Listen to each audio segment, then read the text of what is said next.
শিক্ষক নিয়োগের আরেকটি গণবিজ্ঞপ্তি আসছে। বেসরকারি শিক্ষা প্রতিষ্ঠানে ৯৬,০০০-এর বেশি শিক্ষক নিয়োগের আবেদন গ্রহণ চলছে। চলতি মাসেই এ নিয়োগের প্রাথমিক সুপারিশ করা হতে পারে।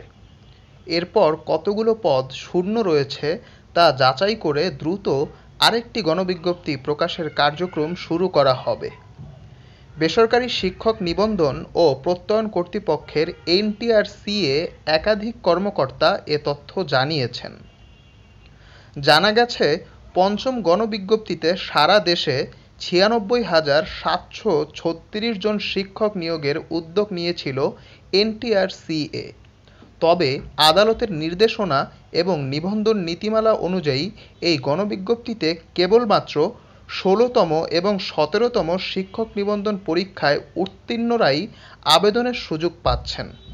ফলে এই বিপুল সংখ্যক পদ শূন্যই থেকে যাবে। এ অবস্থায় ফাঁকা থাকা শূন্য পদগুলো পূরণে আরেকটি গণবিজ্ঞপ্তি প্রকাশ করতে চায় এনটিআরসিএ। পঞ্চম গণবিজ্ঞপ্তিতে কতগুলো পদ শূন্য থাকে সে বিষয়টি বিবেচনা করে চলতি বছরেই এ গণবিজ্ঞপ্তি প্রকাশ করা হতে পারে। পঞ্চম গণবিজ্ঞপ্তির প্রাথমিক সুপারিশের পর এ বিষয়ে সিদ্ধান্ত নেওয়া হবে। এ বিষয়ে এনটিআরসিএর সচিব ওবায়দুর রহমান বলেন, পঞ্চম গণবিজ্ঞপ্তিতে কতগুলো পদ শূন্য থাকে সে বিষয়টি বিবেচনা করে ষষ্ঠ গণবিজ্ঞপ্তির কার্যক্রম পরিচালনা করা হবে। এ বিষয়ে এর বেশি কিছু বলা সম্ভব নয়। এদিকে আগামী সপ্তাহে পঞ্চম গণবিজ্ঞপ্তির প্রাথমিক সুপারিশ নিয়ে আলোচনা করতে সভা ডেকেছে এনটিআরসিএ। আগামী সপ্তাহের শেষ দিকে টেলিটকের সঙ্গে সভা করবে সংস্থাটি। এরপর প্রাথমিক সুপারিশের দিনক্ষণ চূড়ান্ত করা হতে পারে।